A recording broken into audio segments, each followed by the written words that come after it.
Now we're going to shoot one of the more evil of all the sacred cows. Evil for most people. Get out of debt. A lot of people are saying, cut up your credit cards. I think that's really ridiculous because a credit card is not the problem. In fact, I love my credit cards.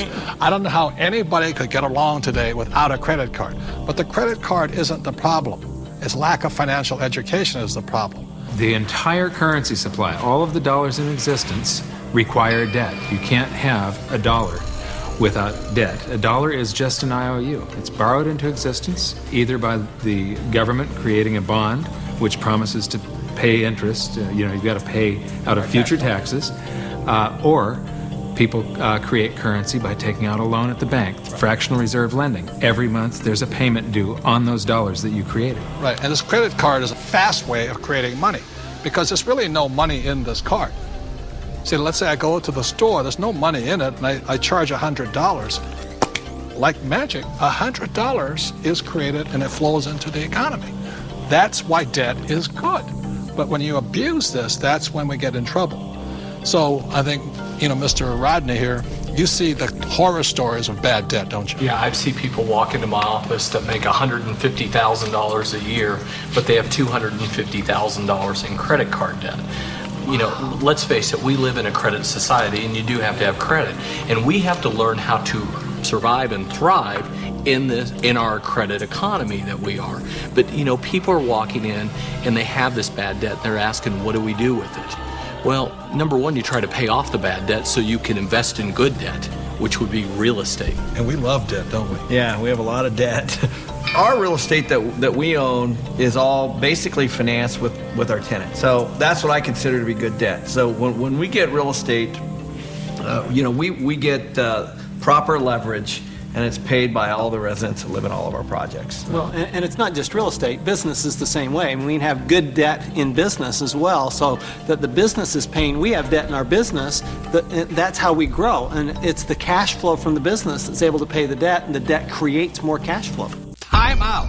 Capital gains versus cash flow. See, in my opinion, 90% of the people invest for capital gains. That's why they say, well, my stock price went up or my house went up in value. That's capital gains.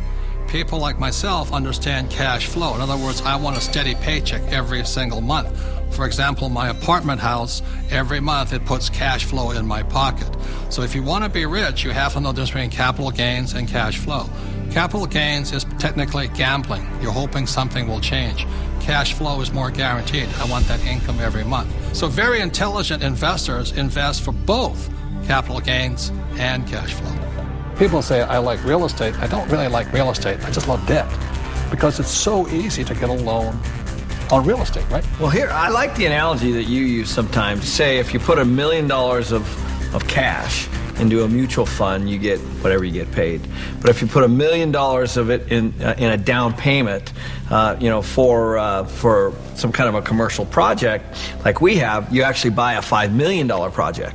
Right. So you're actually getting a $5 million asset with $1 million versus $1 million of mutual funds, and so the value you're creating on that real estate is on the $5 million, not the $1 million. Well, by using banks' leverage. And the tax benefits that you get on the real estate isn't on the $1 million either. It's on the $5 million. So you not only increased leverage on your cash flow and on your growth in your asset, but you've also increased your leverage on your taxes. Well, here's what we're doing.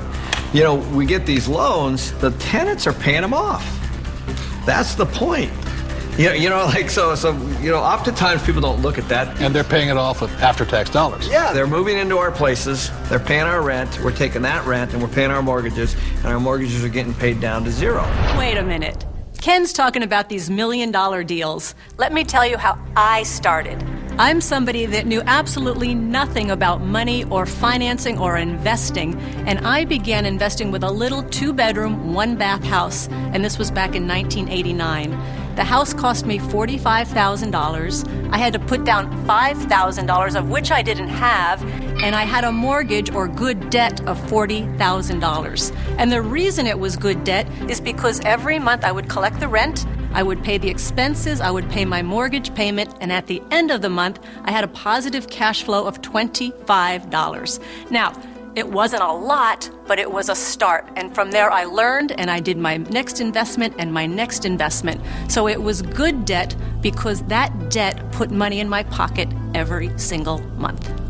Just if people understood that there is such a thing as good debt, because I don't know how many people I talk to, but when I talk about debt, oh man, debt is the dirtiest word in the world. That's the four-letter word, debt. Because they're not educated, no, that's why. And people are raised, and I was raised to get out of debt.